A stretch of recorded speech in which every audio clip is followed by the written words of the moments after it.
돌쇠 총각과 연꽃 아씨의 기적. 옛날 옛날 아주 먼 옛날 깊은 산골 마을에 돌쇠라는 젊은 총각이 살고 있었습니다. 돌쇠는 가진 것 하나 없는 가난한 농사꾼이었지만 그의 마음만은 너르고 깊은 산처럼 푸근했습니다. 그는 매일 새벽부터 밤늦게까지 밭을 일구고 나무를 하며 성실하게 살았고 작은 풀벌레 한 마리도 함부로 대하는 법이 없었습니다. 마을 사람들은 돌쇠의 순박하고 착한 마음에 늘 칭찬을 아끼지 않았지만 그의 가난한 살림을 안타까워했습니다. 돌쇠는 마음이 비단결 같으니 언젠가 하늘이 큰 복을 내려줄 게야. 노인들은 늘 이렇게 덕담을 건넸지만 돌쇠는 그저 허허 웃을 뿐이었습니다. 그에게는 그저 하루하루 성실하게 살아가며 언젠가 자신의 작은 밭에서 풍년이 드는 것이 유일한 소원이었죠. 어느 몹시도 매서운 겨울날이었습니다. 산골 마을에는 눈이 쌓여 길조차 분간하기 어려웠습니다. 돌쇠는 땔감을 구하기 위해 평소보다 더 깊은 산속으로 들어갔습니다. 눈보라가 휘몰아치고 매서운 바람이 살을 애는 듯 했습니다. 한참을 헤매던 돌쇠의 눈에 얼어붙은 계곡가에 희미한 그림자 하나가 보였습니다. 가까이 다가가 보니 세상에 그곳에는 곱게 단장한 젊은 여인이 차가운 바위에 기댄 채 미동도 없이 앉아 있었습니다. 그녀의 옷차림은 이 산골과는 어울리지 않는 비단 옷이었고 얼굴은 창백했지만 그 아름다움은 마치 눈 속에서 피어난 연꽃 같았습니다. 여인의 손목에는 붉은 피가 말라붙어 있었고 그녀의 눈은 이미 삶의 의지를 놓아버린 듯 허공을 응시하고 있었습니다. 그녀는 스스로 목숨을 끊으려 했던 것이었습니다. 돌쇠는 깜짝 놀라 한달음에 달려갔습니다. 아가씨, 아가씨, 정신 차리세요. 아무리 불러도 여인은 대답이 없었습니다. 돌쇠는 망설일 틈도 없이 여인을 조심스럽게 안아 올렸습니다. 그녀의 몸은 얼음처럼 차가웠고 숨결은 희미했습니다. 보통 사람 같았으면 혹시 귀신이 아닐까 하는 두려움에 사로잡혔을 테지만 돌쇠의 마음속에는 오직 쓰러진 이를 살려야 한다는 생각뿐이었습니다. 그는 땀을 뻘뻘 흘리며 자신의 집으로 향했습니다. 아가씨, 조금만 참으세요. 제가 꼭 살려드리겠습니다. 돌쇠는 거친 숨을 몰아쉬면서도 따뜻한 말을 건넸습니다. 그의 어깨에 기댄 여인의 몸은 차갑고 가벼웠지만 그의 마음은 뜨거웠습니다. 간신히 집에 도착한 돌쇠는 여인을 따뜻한 아랫목에 눕히고 자신의 낡은 옷을 찢어 그녀의 상처를 감쌌습니다. 그리고는 산속을 헤매어 지혈에 좋은 약초를 찾아와 찌어 발라주었습니다. 그는 자신이 아끼던 이불을 덮어주고 밤새도록 여인의 곁을 지키며 이마에 젖은 수건을 갈아주었죠. 그의 지극정성 덕분인지 여인의 얼굴은 조금씩 혈색이 돌아오는 듯 했습니다. 다음 날 새벽녘 여인이 천천히 눈을 떴습니다. 그녀의 눈은 깊은 호수처럼 맑았지만 그 안에는 깊은 슬픔이 담겨 있었습니다. 여인은 자신을 낯선 곳으로 데려온 돌쇠를 보며 낮게 물었습니다. 여기는 어디고 당신은 대체 누구신가요? 어찌하여 저를 이곳으로 데려오셨습니까? 어찌하여 저를 살리셨습니까? 돌쇠는 따뜻하게 웃으며 말했습니다. 아가씨가 계곡가에 쓰러져 계셔서 데려왔을 뿐입니다. 저는 이 마을에 사는 돌쇠라고 합니다. 몸은 좀 괜찮으신지요? 어찌하여 그리도 위태로운 곳에 홀로 계셨습니까? 여인은 돌쇠의 순수한 눈빛에 잠시 당황하는 듯 했습니다. 그녀는 자신의 이름을 밝히지 않았고 자신의 과거에 대해서도 함구했습니다. 그저 저는 갈 곳 없는 몸입니다. 라고만 말할 뿐이었습니다. 그 돌쇠는 더 이상 묻지 않았습니다. 그는 여인이 말하고 싶지 않은 비밀이 있음을 짐작하고 그저 묵묵히 그녀의 곁을 지켰습니다. 여인은 돌쇠의 집에서 며칠을 더 머물렀습니다. 돌쇠는 그녀에게 자신의 얼마 없는 양식을 아낌없이 내어주었고 매일 밤 그녀의 곁에서 이야기 동무가 되어 주었습니다. 그는 자신의 소박한 삶의 이야기를 들려주기도 하고 마을 사람들의 소박한 꿈과 희망에 대해 이야기해 주기도 했습니다. 여인은 그의 이야기를 들으며 점차 마음을 열기 시작했습니다. 그녀가 알던 세상은 탐욕과 권력 다툼으로 얼룩진 곳이었으니까요. 그런데 이 돌쇠라는 남자는 너무나도 달랐습니다. 그의 마음은 마치 맑은 샘물처럼 투명했습니다. 밤이 깊어 돌쇠가 잠이 들면 여인은 조용히 그의 잠든 얼굴을 바라보았습니다. 자신의 목숨을 구해주고 아무런 대가 없이 자신을 보살펴주는 그의 순수한 영혼이 그녀를 온전히 믿고 편안하게 잠든 모습을 보며 여인의 마음속에는 오랫동안 굳게 닫혀있던 문이 조금씩 열리는 듯 했습니다. 나는 이제껏 수많은 인간들을 봐왔지만 이런 이는 처음이다. 이런 순수한 이를 내가 어찌. 여인은 사실 한양의 이름 높은 양반가 규수였습니다. 그녀의 이름은 연화였습니다. 그녀의 아버지는 조정의 높은 관직에 있었으나 간신들의 모함으로 역적으로 몰려 하루아침에 패가 망신하고 말았습니다. 가문은 풍비박산이 났고 가족들은 모두 죽임을 당하거나 뿔뿔이 흩어졌습니다. 연화 씨는 가까스로 목숨을 건져 도망쳤지만 갈 곳도 의지할 곳도 없었습니다. 그녀는 세상의 모든 희망을 잃고 차가운 계곡물에 몸을 던지려 했던 것이었습니다. 연화 씨는 자신의 처지를 돌쇠에게 말할 수 없었습니다. 자신이 역적의 딸이라는 사실이 알려지면 돌쇠에게도 해가 될까 두려웠기 때문입니다. 그녀는 돌쇠의 순수하고 따뜻한 마음을 더럽히고 싶지 않았습니다.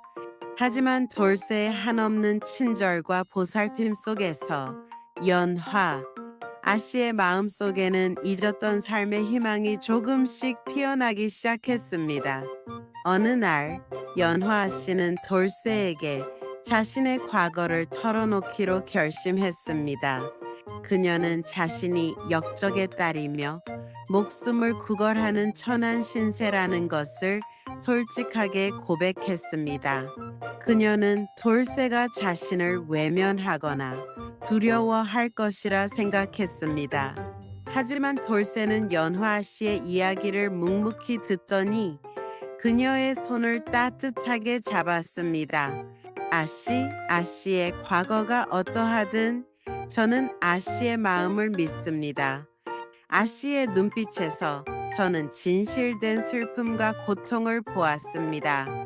부디 지난 날의 아픔은 잊으시고 이제부터 저와 함께 새로운 삶을 시작합시다. 제가 아씨의 곁을 평생 지켜드리겠습니다. 돌쇠의 말에 연화 아씨는 뜨거운 눈물을 흘렸습니다. 그녀는 자신을 있는 그대로 받아주는 돌쇠의 순수한 마음에 감격했습니다. 그날 이후 연화 아씨와 돌쇠는 서로에게 깊은 사랑을 느끼게 되었습니다.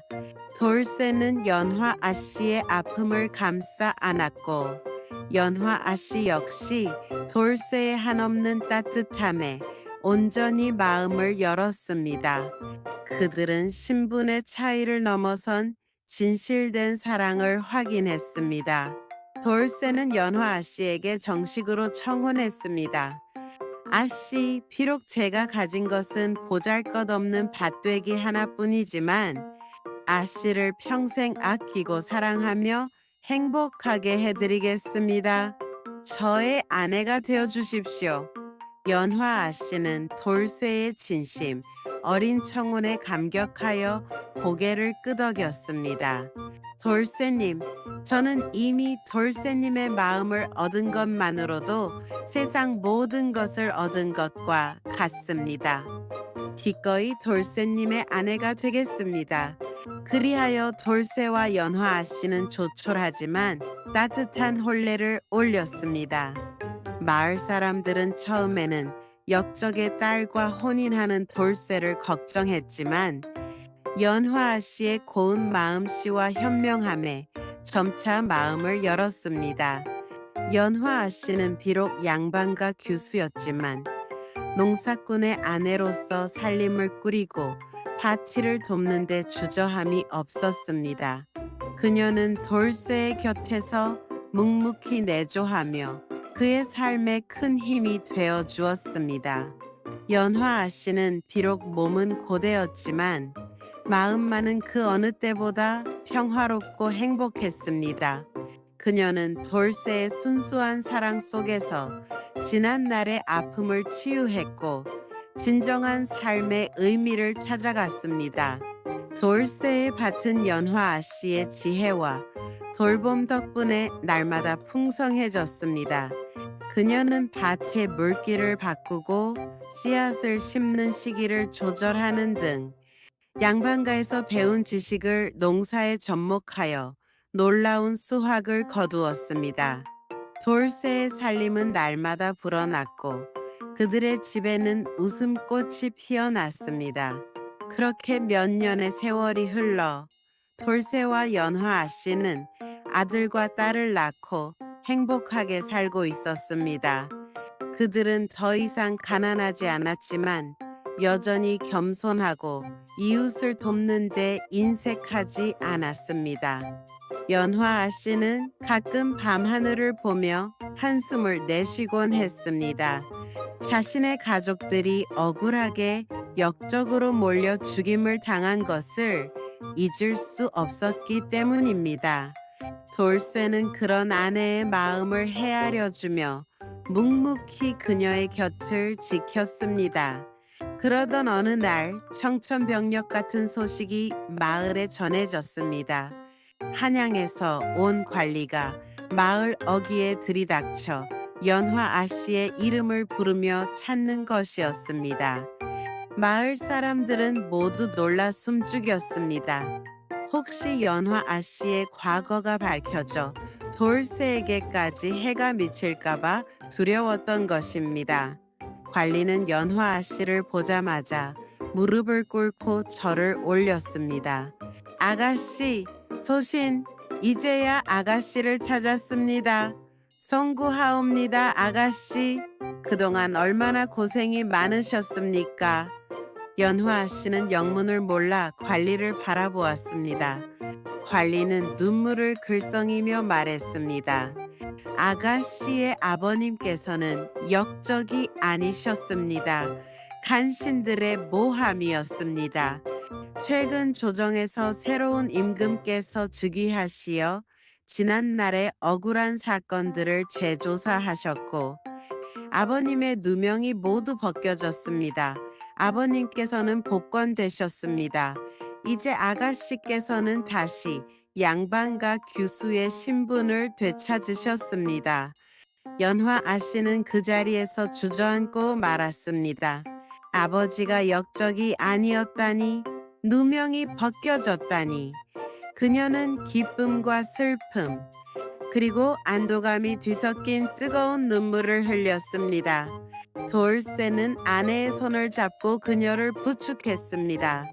그 역시 아내의 억울함이 풀린 것에 감격했습니다. 관리는 연화 아씨에게 한양으로 돌아가 가문을 재건하고 모든 재산을 돌려받으라고 청했습니다.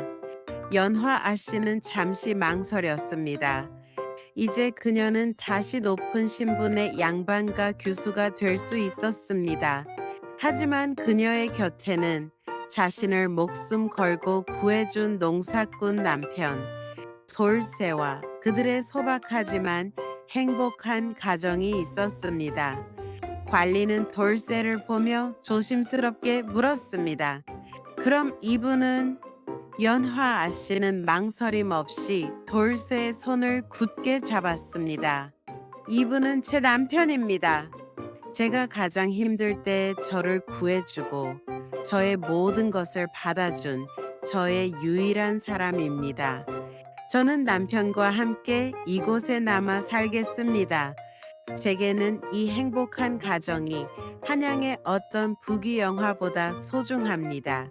관리는 연화 아씨의 말에 감동했습니다.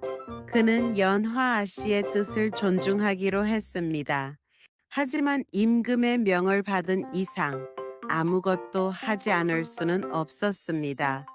관리는 연화 아씨의 가문이 복권되면서 돌려받은 막대한 재물 중 일부를 가져와 연화 아씨 부부에게 바쳤습니다. 아가씨 부디 재물이라도 받으시어 이곳에서 편안하게 사십시오. 이것은 아버님의 명예와 아가씨의 고난에 대한 작은 위로입니다. 연화 아씨와 돌쇠는 그 재물을 받았습니다. 그들은 이제 마을에서 가장 부유한 사람이 되었습니다. 하지만 그들은 그 재물을 자신들만을 위해 쓰지 않았습니다. 연화 아씨는 그 재물로 마을에 학교를 세워 아이들을 가르쳤고 병든 이들을 위해 약방을 열었습니다. 돌쇠는 넓은 땅을 사서 마을 사람들과 함께 농사를 짓고 흉년이 들면 자신의 곡식을 아낌없이 나누어 주었습니다. 그들은 여전히 소박한 삶을 살았지만 그들의 마음은 그 어느 때보다 풍요로웠습니다. 돌쇠는 자신의 아내가 역적의 딸이 아닌 억울한 누명을 썼던 양반가 교수였다는 사실에 자부심을 느꼈습니다. 연화 아씨는 자신의 과거를 숨기지 않고 돌쇠와 마을 사람들에게 진실된 모습으로 다가갔습니다. 그들의 사랑은 시간이 갈수록 더욱 깊어졌고 그들의 삶은 마을 사람들에게 큰 귀감이 되었습니다. 사람들은 돌쇠와 연화 아씨의 이야기를 들으며 서로 속삭였습니다. 돌쇠 총각은 가난했지만 자살하려던 여인을 구한 작은 선행으로 하늘의 복을 얻었으니 참으로 운수대통한 사람이로다. 역적의 딸이었던 미인 아내를 얻고 나중에는 아내의 가문이 복권되어 엄청난 재물까지 얻어 만백성을 구했으니 이런 기이하고도 아름다운 이야기가 또 있을까? 이 이야기처럼 우리는 삶의 절망적인 순간에도 희망을 잃지 않는 용기가 필요합니다. 그리고 어려움에 처한 이에게 베푸는 작은 친절과 따뜻한 마음은 언젠가 예상치 못한 큰 보답으로 돌아올 수 있습니다. 진정한 사랑과 인연은 신분이나 재물에 얽매이지 않으며 진실된 마음과 선한 행동이 결국 우리의 삶에 가장 큰 복과 행복을 가져다 준다는 것을 이 이야기는 우리에게 조용히 일깨워 줍니다.